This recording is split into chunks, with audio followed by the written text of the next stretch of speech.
Welcome Morning, to, sir. ano meron yan?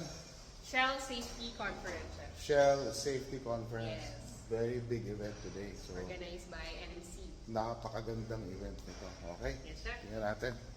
Safety ni Shell. So, ilang beses sa isang taon nangyayari to? Naku, maraming beses.